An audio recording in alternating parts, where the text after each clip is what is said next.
Hi guys! Welcome back to our channel. Sa video na to, pag-uusapan naman natin yung mga pros and cons ng palakad dito sa Grab. So, ang dami kasi tayong nababasa at marami nagtatanong sa mga channel natin, katulad ng Facebook and sa YouTube natin, marami nagko-comment regarding sa palakad.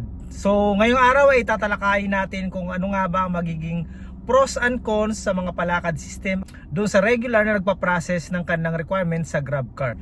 So ano-ano nga ba mga advantage at disadvantages ng palakad at ng normal na process sa GrabCar?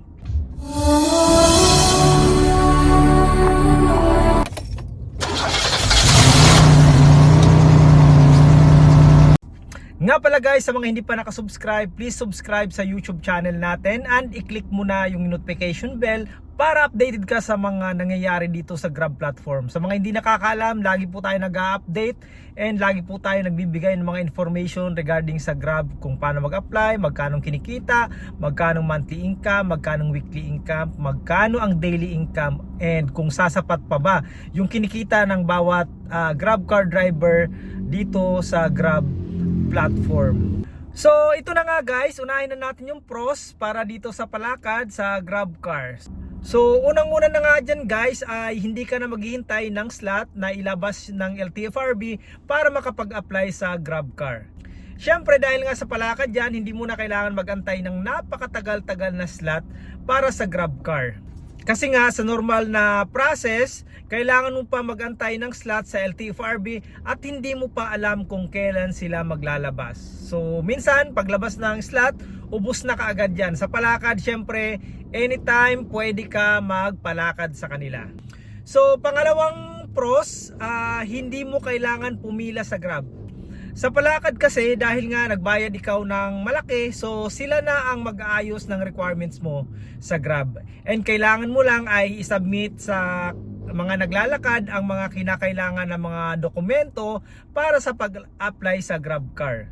So normal kasi kailangan mong pumila, pumunta ka dun sa Grab and isa-isahin mo yung mga requirements. Pero dito sa palakad, alam na nila ang mga requirements, so kailangan mo lang i-submit lahat ng hinihingi nila and sila na nga ang bahala niyan mag-submit dun sa Grab and sa LTFRB. And pangatlong pros or advantage ng palakad ay mabilis ka makakapasok and makakabiyahe dito sa GrabCar. Dahil nga nagbayad ka ng malaki ay hindi mo na kailangan pa na magantay ng slot, mabilis ka kaagad makakabiyahe compare doon sa regular process sa Grab. Dahil nga sa palakad, mayroon na silang slot, kahit wala pang nilalabas yung LTFRB, ay mayroon na silang mga contact and nabibigyan sila ng slot dahil nga malakas sila doon sa kung sino man nung binabayaran nila para makakuha ng slot. So hindi mo na kailangan mag-antay and makakabiyahe ka kagad. Unlike doon sa Grab na kailangan pa lumabas muna yung PA mo, kailangan mo pa magantay sa LTFRB ng slot para makapasok ka kaagad. So sa palakad, sila nang bahala, mayroon na kaagad dyan silang nakaabang na slot. Ngayon naman, talakayin natin ang cons ng palakad system dito sa GrabCar. Siyempre, unang-una na nga dyan ay malaki ang babayaran mo compare sa normal na binabayaran sa pag-apply. Ang palakad ay nag-range yan from 30,000 pesos up to 60,000 pesos. So depende yan kung sinong kausap mo. Dahil madami na din kasi ang nangungumisyon dyan. Unlike sa normal process, ang gagastusin mo lang ay nasa 7,000 pesos. So doon sa palakad ay malaki talaga ang kinakailangan mong pera. Dahil nga kailangan mo nang mabilis makabiyahe. So, kailangan mo din maglabas ng malaking pera kasi ang dami din dinadaanan yan, marami rin silang binabayaran para mapabilis ang inyong process. So, ang iba dyan, mag-ingat kayo, ang iba nangungumisyon, hindi talaga sila yung naglalakad, sila lang yung mag-i-endorse sa'yo and kukomisyonan ka pa nila, depende yan. Minsan, ang iba umaabot ng 5,000 up to 10,000. Ang iba nga umaabot pa ng 20,000. Ituturo lang nila sa inyo kung sino yung mga naglalakad para dyan ma-process naman ang iyong mga papeles sa Grab. Pangatlong cons, ito kailangan mong iwasan. Pwede kang ma-scam dahil nga sa palakad dyan, wala kang kasiguraduhan kung makakabiyahe ka kagad. Marami din kasing scammer sa ganyan. yung tipong kukunin mo yung pera mo tapos hindi na magpapakita sa'yo. Kaya yun, sayang ang pera mo. Tip ko lang, kung no choice talaga and kailangan nyong magpalakad, pumili kayo ng tao na naglalakad na merong opisina para just in case na hindi ka makabiyahe, meron kang pupuntahan at alam mo kung saan pwede mag-follow up. Dahil nga sa palakad dyan, mahirap na magreklamo pag na-scam ka. Dahil nga in the first place, alam mo naman na bawal yan at bawal talaga yung palakad.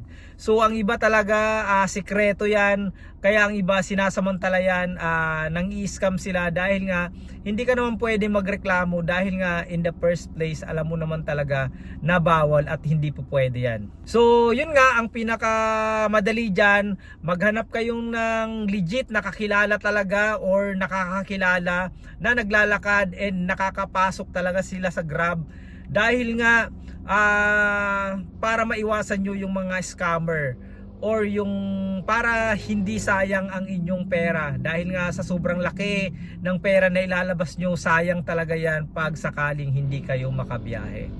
Pangatlong cons naman, hindi mo alam kung hanggang kailan ka makakabiyahe. So syempre kung yun nga, nakapagpalakad ka na, alam mo na, lumabas na yung PA mo, so makikita mo na yan, okay na yung PA mo. Ang problema naman dyan, dahil nga ang PA ay nag-i-expire dyan every 3 months and kailangan mo i-renew every 3 months. So may mga nakausap ako na nagpalakad sila, 3 months lang sila nakabiyahe dahil nga hindi na nila ma-renew ang kanilang PA. Dahil hindi sila nakasubmit ng FOE or yung tinatawag na final offering sa LTFRB. Kaya hindi tinanggap ng LTFRB ang kanilang PA nung renewal kasi dapat pag nagpalakad kayo, kailangan magaling yung naglalakad. Dapat meron silang attorney dahil nga kailangan pa mag-submit yan ng ibang documents para naman sa CPC. At isa pa, mahigpit din ngayon si Grab. Dapat every 3 months kailangan mo mag-submit ng bagong PA. Unlike before, once na nakapag-submit ka ng PA ay hindi na minomonitor ni Grab. Kaya yung iba kahit expired na yung PA, nakakabiyahe pa din. Pero ngayon iba na ang kalakaran sa Grab. Nag-text na si Grab pag expired na ang iyong PA.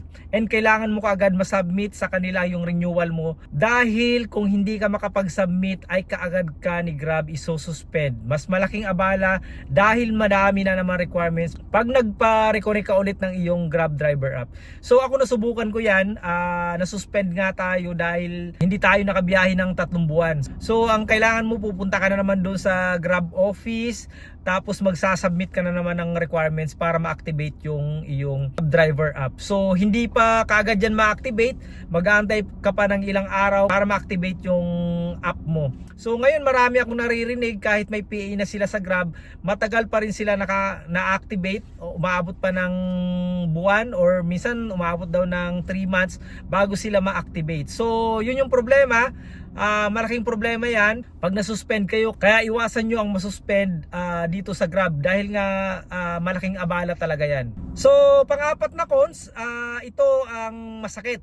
Posibleng magmulta ka ng aabot sa 150,000 pesos. Yes, 150,000 ang multa pag nahuli kayo ng LTFRB na fake ang iyong PA or wala kang PA tas bumibiyahe ka pa din sa Grab or expired yung iyong PA. Pero sa experience ko sa pagbibiyahe sa Grab, isang beses pa lang naman ako na sita ng HPG nung bago-bago pa lang ako. Wag ka lang siguro magkaroon ng aksidente, tas malaman nila na ikaw ay bumibiyahe sa Grab tas fake pala yung mga requirements. Lalo na pag may pasahero tayo, so hahanapin yung mga documents natin. Tapos pag nalaman nila na fake nga, yun, malaki talaga ang magiging problema mo. Kailangan mo magmulta ng pagkalaki-laki at i-impound pa yung iyong sasakyan.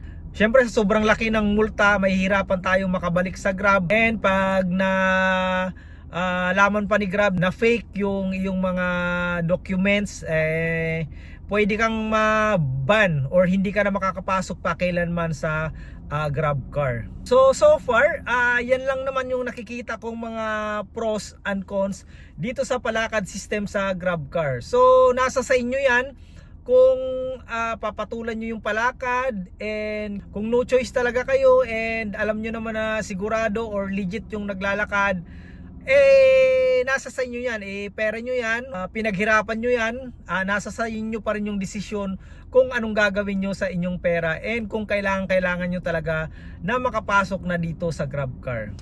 Nga pala again, disclaimer lang, meron talagang mga naglalakad na nakakabiyahe talaga. Meron akong mga nababasa, lalo na dun sa mga group ng Facebook na nakabiyahe sila sa palakad and tuloy-tuloy naman daw sila nakabiyahe. So ang gagawin nyo lang siguro, pumili lang kayo ng mga naglalakad na mapagkakatiwalaan or kilala nyo talaga na merong makakapagpatunay na nakapagbiyahe sila or nakapasok sila sa Grab nang hindi dumadaan sa normal process or merong nabibigyan sila ng slot. So pero disclaimer, wala po akong kakilala, hindi ko po alam kung merong totoo talaga or legit. Hindi ko pa na-experience ang ganyan dahil nga normal tayo nag-process sa GrabCar.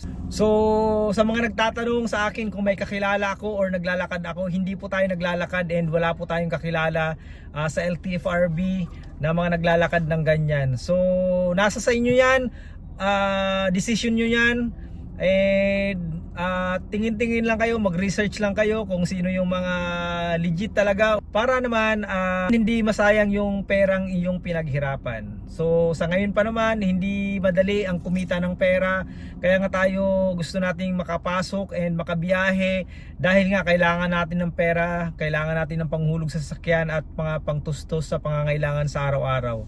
Kaya nga guys, lagi ako gumagawa ng video, sinisikap natin na makatulong kahit sa papaanong paraan, kahit sa maliit lang na paraan na paggagawa natin ng video sa inyo.